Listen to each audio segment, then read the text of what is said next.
বইয়ের চেয়ে বিশ্বস্ত বন্ধু কি আর আছে? আমার মনে হয় বইয়ের চেয়ে বিশ্বস্ত বন্ধু আর হতেই পারে না।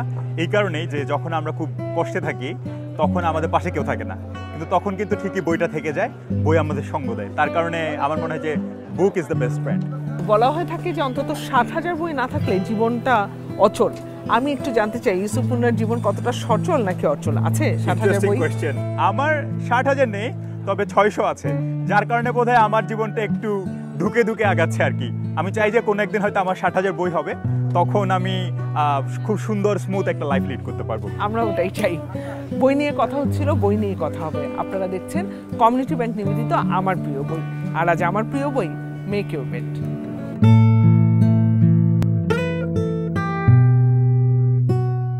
এই যে আমার হাতে যে বইটি আছে মেক ইউর বেড, কেন বিছানা গোছানোটা কেন জরুরি? আমরা যখন ঘুমতে করি দেখো তখন বিছানাটা অগোছালো থাকে, তো সেটা একটা ইনকমপ্লিট টাস্ক। তো সেটাই যেটা আমাদের প্রথম দিনের কাজ, এবং সেই কাজটা ছোট কাজটা করার মধ্য দিয়ে আমরা একটা কমপ্লিট ডে শুরু করি, একটা ফুলফিলমেন্ট কাজ করে। খুব সহজে যখন আমরা একটা কাজ অ্যাকমপ্লিশ করতে পারি তখন কিন্তু আমাদের একটা সুন্দর স্মুথ একটা ডে আমাদের সামনে তৈরি হয়। তো সেই কারণে মূলত বুঝিয়েছেন যে আমাদের যদি একটা প্রোডাক্টিভ লাইফ পেতে চাই, সেখানে আমাদের প্রথম কাজটা হবে আমাদের বিছানাটা গুছিয়ে সুন্দর একটা দিন শুরু করা। আচ্ছা, সেক্ষেত্রে এই বইটি কেন ভাষান্তর করতে আগ্রহী হলেন? মূল লেখক যিনি, উনি হচ্ছেন উইলিয়াম ম্যাকরাবেন, স্পেশাল ফোর্সের প্রধান ছিলেন।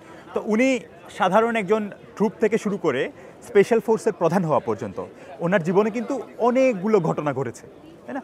অনেক স্পেশাল ফোর্সে অনেক ধরনের কঠিন ট্রেনিং থাকে, রাইট? তো সেখানে কিন্তু শুধু শারীরিক যে ফিটনেস সেটা ইম্পর্টেন্ট, আমাদের মানসিক স্ট্রেংথটাও অনেক বেশি দরকার।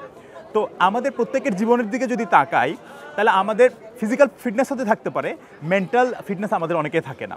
তো সে জায়গায় দুইটা দিকের সমন্বয়ে কিভাবে আমরা একটা সুন্দর জীবন গঠন করতে পারি, যার কারণে আমার মনে হচ্ছে ওনার ওখানে 10টা ডিফারেন্ট লেসন আছে। আমাদের শুধু শারীরিক সক্ষমতাই নয়, মানসিক সক্ষমতাও যে অনেক গুরুত্বপূর্ণ ভূমিকা পালন করে, এবং সেটা যে আমরা প্রয়োজনীয়তাটা যে অনুভব করতে পারে ভেতর থেকে, সেজন্য আমার মনে হচ্ছে যে মেক ইউর বেডটা অনেক গুরুত্বপূর্ণ ভূমিকা পালন করতে পারে।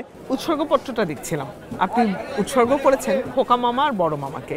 একজন স্বপ্ন দেখতে শিখিয়েছেন আর অন্যজন শিখিয়েছেন স্বপ্নকে বাঁচিয়ে রাখতে। স্বপ্নটা কি?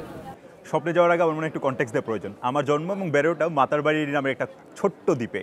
তো ছোট্ট একটা গ্রাম থেকে আমি যখন প্রথমবার মতো চট্টগ্রাম আসি, তখন আই গট ইনটু চিটাগং কলেজের স্কুল। সো আমার স্কুলে ভর্তি হওয়াটা হতো না যদি আমার খোকা মামা না থাকতো। আর যদি আমি চিটাগং কলেজ স্কুলে ভর্তি না হতাম, আমার মনে হয় না আমার চিন্তাভাবনার গণ্ডিটা এত বড় হতে পারতো আর কি, আরও অনেক সংকীর্ণ থেকে যেত বলে আমার মনে হয়। তো সে কারণে আমি খোকা মামাকে বলছি, উনি আমাকে স্বপ্ন দেখতে শিখিয়েছেন। আর বড় মামা আমাকে সবসময় যে কোনো পরিস্থিতিতে, বড় মামা আমার মামা ঠিক আছে, কিন্তু উনি মোর দেন মামা, উনি আমার মাঝে bestest friend, one of the. তো সে কারণে মামা আমাকে সবসময় সব কাজে উৎসাহিত করে। যখন আমি কঠিন পরিস্থিতিতে পড়ি তখন মামার কাছে গেলেই মামা কিন্তু আমাকে আশাব্যঞ্জক কথাবার্তা বলেন সবসময়। তো সে কারণেই ওনাদেরকে উৎসাহিত করে আমার বইটা। ধন্যবাদ ইউসুফ মুন্না আমাদের সাথে যুক্ত থাকবার জন্য। আপনাকেও ধন্যবাদ আমাকে সুযোগ দেওয়ার জন্য। যে বইটির কথা বলছিলাম, এই বইয়ের মতোই আপনাদের স্বপ্নগুলো গুছিয়ে উঠুক, সেই প্রত্যাশা রেখে আজকের মতো বিদায় নিচ্ছি কমিউনিটি ব্যাংক নিবেদিত আমার প্রিয় বই থেকে। ভালো থাকবেন, সুস্থ থাকবেন।